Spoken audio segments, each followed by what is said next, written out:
Hello, viewers and podcast listeners. You're tuning in at X-Raised, where knowledge meets inspiration in the intricate dance of industry evolution.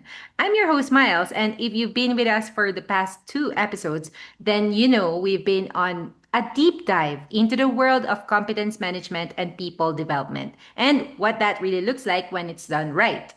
Now, have you ever seen a strategy look great on paper and then completely vanish in the day to day grind? Yes, we've all been there, I guess. That's why today's episode is so important. Because this time, it's about drafting the plan and living it. And there's truly no better guide for this final chapter of this series than our guest today. He's a globally respected leader with over 40 years of experience guiding businesses towards sustainable excellence, corporate responsibility, and real measurable value. He's the managing director and CEO of ACI Global and e-Quip, and the driving force behind the integration of ISO 115 2019 into practical people-centered transformation. Coming back to our show is the brilliant and always insightful Ian Erskine. Hi Ian, welcome back. Yes, welcome back, Miles. And it was great talking previously. You've had a good weekend, which is good. And welcome back to all our listeners. And yes, this is an exciting episode because we literally wrap it all up and Mhm. put it all together, and it ties in very much to the step on our website where people just click on people development, and there's a range of support programs there, and that's what we'll be talking about today. Yes, and I'm really excited for this grand finale of this powerful three-part series. We've already covered a lot in our previous ones, from identifying competence needs to building structured, aligned development pathways. But now we're getting into the heartbeat of it all. How do we make competence part of the culture? And we're kicking it off with something practical. Once a competence management and people development system is in place, what are the real-world behaviors or practices that signal it's actually taking root within the culture, not just ticking boxes for audits? Well, it goes without saying that an organisation, obviously, one of its keys is for it to remain profitable. So it's got to continue to reassess and look at its strategic goals and its ability to continue to not only gain traction but actually make a profit so that it can put food on people's tables. Mhm. But that leads to me to the answering or to covering this first step. And the first step of this is uh, the concentration of people. Ah, People matter. People are the most important part of a business there, its main asset. And it's like anything. It's like, let me say, it's like your vegetable garden, your home vegetable garden. You've got to nurture it. You've got to look after it. And you've got to revitalize it. And mhm. that's an interesting topic because when you're growing vegetables, you can't continue to grow tomatoes in the one place. You've got to transfer that across to a different bed after 1 or 2 years. And so that's what I talk about nurturing, and we nurture people. Mhm. So as people go through their careers, they have one or two options. They can stay with the organisation and keep stepping up, stepping up, stepping up, or they move to another organisation. Now, regardless of what that role or that journey is, their career has to be nurtured. So it's an ongoing basis of looking at their competency, right? Mhm. And it's something that is sadly missed by many training providers and lots of organisations. And it is, yes, when a person first joins the organisation, you check their competencies and make sure they're able to fulfil all the tasks. But then it's almost a fit the box ticket and walk and move on and don't worry Uh-huh. about it. Right. Whereas we've learned over the last 2 to 3 episodes is no, that has to be an ongoing nurturing basis of all people, from Mm. the managing director all the way down. Now, this, some people think, oh, well, that's hard. I don't have to get the managing director. They say they don't have to go back to learning and things like that. But in actual fact, they do it, should, and they do. Most really switched on business directors attend forums, they attend industry supporting bodies in which the business is aligned to, And this is a way where they get together, they talk to like-minded business leaders, they understand the requirements and changing requirements of industry. So it's everyone from the managing director or the owner of the business right down to the lowest employee. There has to be a nurturing process over that period. And that's where we talk about the support we put in place, which is the 3-year continual professional development program. And we're now concentrating even more since Marcus joined us Yeah. on the directors and the senior managers, their skills, their capabilities, and their competence. And that's where we talk about the first step is nurturing your organisation's people. Yes. So focus on nurturing people, career, keeping them in sync and aligned with the direction of the organization. And while Yeah. culture is held up by people, how can organizations identify and empower everyday leaders to model and reinforce competence focused values over time? Well, I think this is where we look at the organisation's identity and how it empowers people. And to do that, we've got to look at as we said, we've got to look at ongoing verification of each task undertaken. Now, if you look at that in two levels, if you look at that for argument's sake, the lowest level, and it could even be a cleaner. A cleaner needs to be able to demonstrate every single one of their tasks is being undertaken competently, skillfully, and safely. Now, one of the things people don't realise in reference to the skills and the tasks that a cleaner undertakes, they don't realise that the chemicals the cleaners now use is quite dangerous. So a cleaner has to demonstrate that they use those chemicals legally, safely, and this is the most important. And this is one of the things that we've picked up with our ongoing skills assessment is that we've picked up where people are almost blasé in the way they mix their cleaning chemicals to do the floors and things like that, to the point where they're now picking up that there's residues being left on the floors, which is actually quite harmful to people working in that environment. So that's a task that needs to be ongoingly verified by skill assessments, right? And the same thing with the owner, it's the same thing with myself. Yeah. I am constantly reading business journals, looking at industry updates, looking at legal updates. But above all, I'm trying on a weekly basis in our office is talking to like-minded leaders, what concerns are they having and things like that. And quite often, particularly now, the concern now is in reference to AI replacing people's jobs. And I think excitingly is that now people are now beginning to get back on the front foot, whereas the previous notion was, oh, ho-hum, yes, they'll come in regardless and so forth. But people are now, particularly business owners, are beginning to realise, wow, this will impact our business. Yeah. So you then have to go back, relook at your people, relook at their skills and their tasks, because the notion is AI can do a task better than a person. Whereas I say, no, they can't do it better than a person. Yeah. And it's full stop. So that's where I'm talking about. That's the most important thing is that ongoing task of maintaining your competency, right? Going away from a notion, once you're competent, you're fine. No, you're not. You have to continually demonstrate that performance against each of your tasks, which is your ISO skills, right?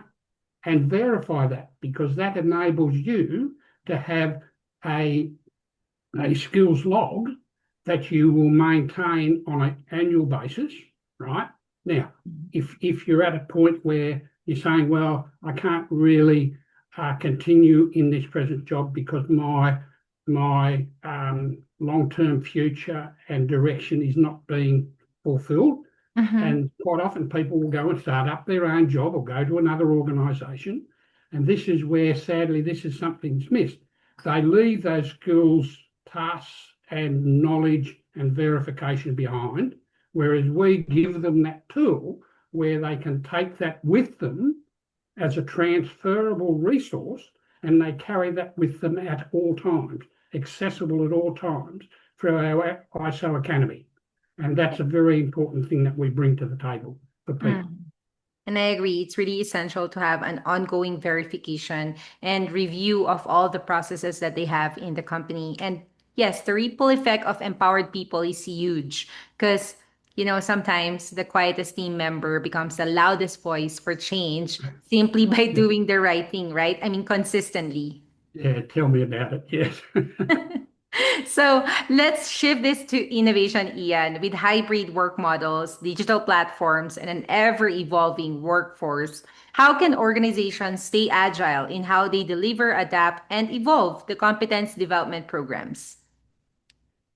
Well, often this again is sadly missed, and it comes back to a business's process. Now, every business has somewhere between 15 and 30 processes, leading from resource management down to stacking the printer cartridge and things like that, right? They're all separate processes that need to be put together, reviewed on an ongoing basis for Absolutely. validity, and also to ensure that they are robust and achieving what the organisation wants. Mhm. Now, this is where our business transformation and optimization model comes into effect. And again, this is something that has been pretty well revitalized with Marcus, right? Where we now have that model where people can go to our website, have a look at its overview. They can go down to the bottom, click for a visit from either myself or Marcus or one of our other teams. Yolanda Mhm. over in South Africa for South African clients. With Yolanda. And it's a matter where one of us will turn up, do an overview of the business. It may take half a day, may take a day. Some businesses, bigger businesses, will take longer.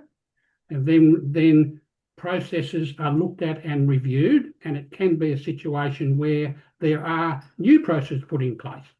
And again, what we're now often seeing is a business doesn't have that ISO skills and tasks assessment recording process in place. Mhm. A lot of them do it on an ongoing basis, but nothing is recorded, right? Uh-huh. And I often see it where the owner or the managing director will take, oh, yes, Ian, I'll show you how it's done. So we'll go to a particular employee, watch it being done. But then when I ask the question, yes, is this being recorded to demonstrate the verification process? Oh, Mhm. no, we just do it on an ongoing basis. Mhm. Whilst that was fine previously, that's not fine anymore because there are legal ramifications of that if you don't have these recorded and documented in recording. Mhm. And you might remember that's one of the key differences of all the new ISO standards is it concentrates now a lot more on what has been recorded Mhm. than actual countless documents and documentation, Yes. because you have to have that ability to stand up in front of the judge Mhm. and demonstrate if something has happened incorrectly. You have to demonstrate that you've got all the process, have had all the processes in place, being reviewed, the skills and the tasks are being assessed and verified.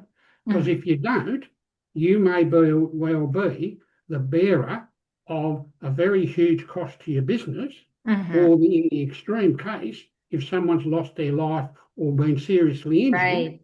you will Mhm. actually go to jail. Mhm. So this is where your log of your skills of all your tasks are oh so important and need to be demonstrated. And that's where the business optimization and transformation model comes in. That's where people like Marcus and Yolanda, and there's another lady that I will talk about, Carice. She's a project engineer and she works with many different big organizations. And her ability to read a situation, her ability to pick up, and quite often they're not major defects or major non-conformances, but Mhm. her ability to pick up an issue and run with it as a positive outcome, and Mm-hmm. then come back in 12 or 18 months' time or 6 months' time and review that process and sit back and say, wow, how good is that? How good you are now performing. And that's where you get the value add from your business transformation and optimization model. Model. Yeah. And it's really important to document every single thing because that would be a dependable reference to check if all tasks are really in place and done accordingly. Because I find it wasted if not recorded, right? Yes, and look, I tell the funny story, and it constantly comes back up. And we're Uh-huh. now starting to talk a lot about AI and people's jobs that are going just being um, pushed off to one side. And I say, well, if you don't have processes in place where you can demonstrate Uh-huh. that you've taken the employee through a process where they understand, yes, in 12 to 18 months, maybe 6 months, we are going to replace that task with a robot or automated decision making. Uh-huh. Now, if you don't have processes in place so that the employee fully understands that, there are again legal ramifications. And Uh-huh. there's such things as unfair dismissal and things like that, where and I employ employees if they are put off and they feel that they have been unfairly treated. Uh-huh. There are avenues where you can clearly take to address that. Yeah. Okay. But that's what I'm saying. That's where that very much comes in. Mm-hmm. And there's always have a reference that everyone can go back to, right? Yeah. And Yeah. mhm. Now, Ian, we often think of sustainability in environmental terms, but people development needs to be sustainable too. So, how can businesses ensure their strategies remain ethically sound and valuable for both individuals and the organizations in the long run? Well, this is where we need to be able to demonstrate uh, the organisation's people's strategies are foreshadowed through all the team developments and so forth like that. So individually, we need to, and we've addressed that, how we individually assess their capabilities, their meritocracy, and the same with people and their collective roles within a team. So Mm-hmm. we need to assess on an ongoing basis. And again, this is what we do in the business transformation optimization model. We assess the performance of a team. It could be a project, it could be a Mm-hmm. training exercise, and things like that. We assess, and it could even be sales. You know, are the sales objectives and targets being met? Are each of the salespeople understanding they have to meet these targets? Because if they don't meet these targets, the performance of the business begins to drop off. Mm-hmm. So this is where, again, business optimization and transformation model comes in, where we concentrate a lot on how all the people work within a team environment. And again, it's quite interesting. One of my candidates was going through the course, and one of our links had actually broken, and it was actually on listening skills. And we have it, and we've now popped back into our resource with the correct link. But it was something that I picked up many years ago when I started to emphasize the importance of ISO standards. So there's a little video on YouTube which you can view, and it interviews different people in different categories, from managers, from different organisations, from people within the police force, and it demonstrates the concept of having a generic standard Mm-hmm. and conforming to that, not complying, but you conform. You want to conform to a set of guidelines which are going to make your business better. Uh-huh. But part of that video that I put together, the questions which I put together, was taking the candidate back, view the video before you answer the questions, then answer the question. And Okay. there's what they had to pick up. What did Joe actually say was Mm-hmm. one of the reasons they looked at the ISO standard, and one of the answers he gave was it helped them in their profitability of their business because it looked at key processes Mm-hmm. which they were able to hone down and improve so that they can improve the traction of their business. Mm-hmm. And again, I think we spoke about it last Yeah. episode, active listening and Mm-hmm. active seeing. And this is where, again, it's key, particularly for senior managers and even owners of business.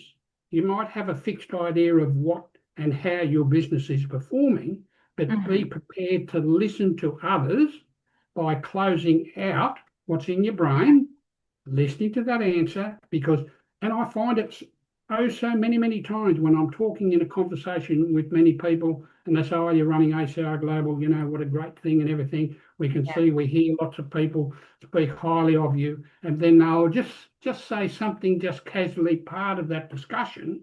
Mm-hmm. And I often now pick myself up and get myself to go back and say, hold on, could you just tell me a little bit about that suggestion you made in reference to, and it could be people longevity within Mm-hmm. an organisation, because people tend to get itchy feet, right? And Yeah. one of the answers this person said to me was, you need to be able to continually put extra challenges Mm-hmm. in front of not only your team, but individually.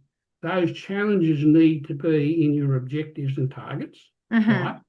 Which puts you in a position where you strive harder and harder on an ongoing basis.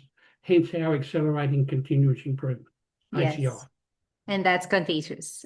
Keeping Yes, an open yes, mind, being objective, being inclusive, fair, and most especially grounded in purpose. And yes. as we look toward the future, Ian, what should forward thinking businesses be doing right now to future proof their competent strategies? I mean, how does ISO 115 2019 help them lead the change rather than chase it? Well, this is actually interesting you've said that, because it's now uh, the ISO, I think it's 37301. I could be wrong, but anyway, the ISO um, compliance standard has Okay. just been has now looked at a review and involves or addresses competency and the 10015 standard within the compliance standard itself. Now, one of the cores to that is organisations, and particularly now with such an uncertain um, environment worldwide and internally for businesses, one of the keys things we employ them, and we're picking this up in our business optimization model, Mm-hmm. is businesses need to go back and review their internal and external issues. They Mm-hmm. need to particularly look at their pestle, right? And this is quite interesting, because when I talk about the pestle, people say, "Oh, what does that actually mean?" And I talk about political, people, economic, sociological, technical, legal, and environmental sustainability, Mm-hmm. right? And again, this was another issue when I was talking to someone about this over lunch.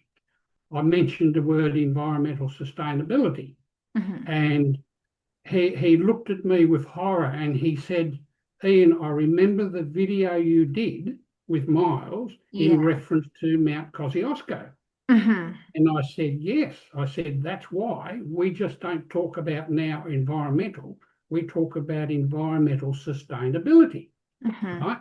Now, regardless of what your idea is in reference to the environment, what you have to do and saving the environment, it has to be a sustainable practice, Yes. because if you don't, because on one hand, they're simply saying, oh no, we've got to have that cleared to put the high tensile electricity lines over the mountain. Mm-hmm. Whereas if they'd thought it through, yes, it may have been a little bit dearer to put it a slightly different way, but going over the top of the mountain and clearing all the trees and bulldozing these topsoil and everything away Mm-hmm. is completely and utter madness.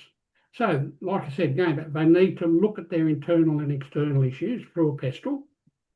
They then need to look at Mm-hmm. the interested parties, their suppliers, again, their people, even with the pestle.